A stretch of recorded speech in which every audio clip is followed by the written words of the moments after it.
Et salut à toi qui regarde cette vidéo du mardi matin où on a été prié. Cette fois-ci, je reviens du temps de prière. Bon, il fait quand même noir, hein, mais d'habitude, je fais les vidéos en allant avant 6h30. Et là, je reviens. Et je t'encourage. Je sais pas toi. Je sais pas si tu as dans ta vie des habitudes de prière, de rassemblement comme ça, un peu décalé, très tôt le matin ou tard le soir, ou des fois même la nuit pour certains, mais que la semaine, ta semaine, je l'espère, soit jonchée de rendez-vous avec les frères et sœurs. Juste, c'est pas mon sujet là, mais quand même, je te le dis. Mais pourquoi je dis ça? Parce que bon nous on s'est vu dimanche, forcément. Le lundi est passé vite, mais lundi parfois il y a des rencontres de maison. Puis voilà que mardi matin on prie ensemble, que mercredi soir on est à la rencontre de distribution de soupe ensemble, et jeudi parfois, alors on a soit la répétition musicien, et je sais aussi qu'il y a les rassemblements des seniors parfois le jeudi, et puis le vendredi on se retrouve encore ensemble pour ouvrir le temps le week-end, et puis samedi on a rencontre jeunesse, et puis dimanche on célèbre Dieu, dimanche 18. Ça fait beaucoup de rendez-vous. Tu me diras, oui c'est vrai, alors on n'est pas à tous, enfin certains ne sont pas à tous, mais on aime être ensemble. Alors je voulais juste ouvrir en t'encourageant, parce que la parole de Dieu enseigne que c'est là qu'il est bon d'être, là où on se réunit ensemble, c'est là que Dieu pose sa bénédiction. C'est comme l'huile qui coule sur la barbe d'Aaron le long de son vêtement, et c'est là que Dieu dépose la bénédiction. Et Jésus ira jusqu'à ajouter, là où 2 ou 3 sont assemblés en mon nom, je me trouve au milieu d'eux. Ouais. Bon, alors ce matin on s'est vu, on a prié ensemble, et c'était bon vraiment de passer de l'autre côté et de laisser notre vision être renouvelée. Juste laisse ce passage, Matthieu 13, 44, tu sais, qui fait écho à la vidéo de mardi passé, que tu trouveras sur la chaîne YouTube du Centre Évangélique Concordia. Tu vas sur YouTube, tu tapes Centre Évangélique Concordia, tu vas trouver, je te fais confiance. Ou même, tu trouveras de très belles choses sur les réseaux aussi, Facebook, tape pareil, Centre Évangélique Concordia, tu reverras le spectacle de Noël qui a eu lieu dimanche, n'hésite pas. Bref, la dernière vidéo que j'ai fait s'intitulait « Tu es un chercheur ». Tu es un chercheur. Et je parlais du royaume de Dieu et du fait que, eh bien, c'était comme cette parabole, l'exemple qui était pris où Jésus disait « À quoi puis-je encore comparer le royaume de Dieu ?» Cet exemple de celui qui cherche une perle et qui trouve, alors il l'achète. Mais juste avant, en Matthieu 13, 44, il y a un autre exemple qui est donné qui parle d'un champ. À quoi puis-je encore comparer le royaume de Dieu? C'est comme un champ. Et la personne en question, eh bien, trouve un trésor dans un champ.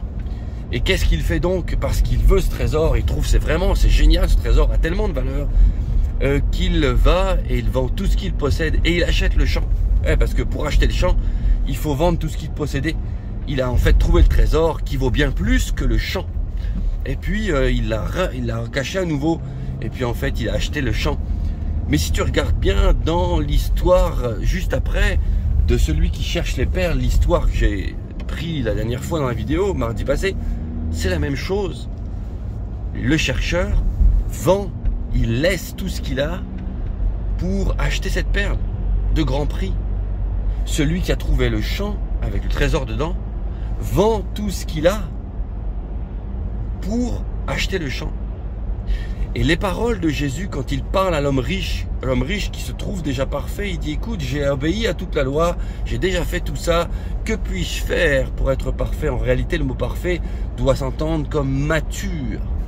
Jésus dit, ah, tu veux vraiment être mature, tu veux vraiment être responsable, tu veux vraiment être parfait, tu veux vraiment être dans le dur, vends tout ce que tu as, donne-le aux pauvres et suis-moi. Jésus avait la même lignée. Il revient. Et quand à un moment donné, les disciples posent la question, mais qui peut te suivre? Comment on fait pour être ton disciple? Alors il dira, celui qui veut être mon disciple, qu'il renonce à tous ses droits le concernant, qu'il porte sa croix et me suive. Et en réalité, c'est ces deux paraboles qui nous parlent du champ et de la perle précieuse. On est focus sur le fait qu'effectivement, il a trouvé un champ, un trésor, c'est génial. Il a trouvé une perle, ici attache, c'est génial.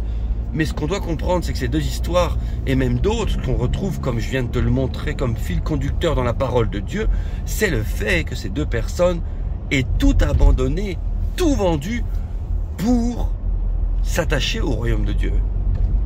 Tu vois, on retrouve cette réalité. Et je veux juste laisser cette vidéo là de quelques minutes, 4-5 minutes, pour te poser une question qu'il faut se poser, que je me pose. Je pense que c'est une question qui doit être récurrente Est-ce que nous avons tout abandonné, ne serait-ce que dans l'intention? Ce qui veut dire par là, des fois on peut pas tout abandonner tout de suite, c'est pas possible. Et puis tant mieux parce qu'on ferait des bêtises. Mais est-ce que nous vivons avec cette intention, cette barrière de vérification, que nous ne restons pas attachés et que nous nous y habituons à être attachés donc à des choses de ce monde? Est-ce qu'on a tout lâché? Est-ce qu'on n'est pas en train de construire une vie un petit peu de compromis?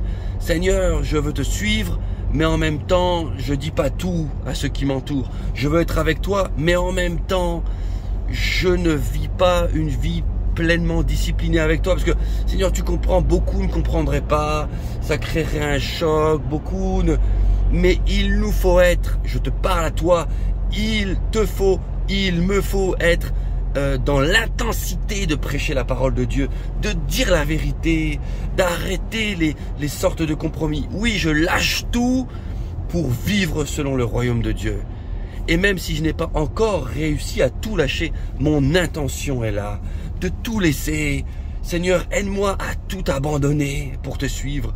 Aide-moi à marcher avec toi. C'est peut-être la prière que tu peux faire avec moi ce matin. Relève la tête.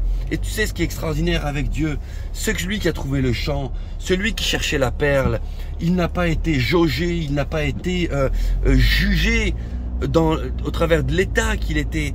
S'il était jugé digne de pouvoir acheter la perle, eh bien, ça aurait été trop pour lui. Le gars qui a trouvé le champ, il a acheté le champ au prix du champ, mais il savait qu'il y avait un trésor.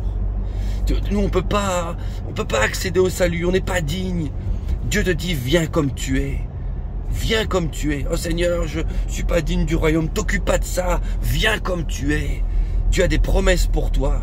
Tout ce que Dieu demande, c'est que nous lui donnions notre vie entièrement. Entièrement. Il est peut-être temps pour toi qui regarde cette vidéo de faire des choix et de dire, Seigneur, je suis pas digne de ton royaume, mais tu en m'as fait la grâce de pouvoir y accéder. Alors, par contre, je veux avoir une attitude, elle, qui soit digne de ton royaume. Tu comprends quand je dis ça, hein? Je suis pas digne, moi, de ton royaume, de ta grâce, de ton salut, mais tu m'as fait la grâce de pouvoir y accéder par l'œuvre de la croix. Alors, par contre, je veux que mon attitude, elle, soit digne de ton royaume et tout abandonner pour te suivre. Bénédiction sur toi.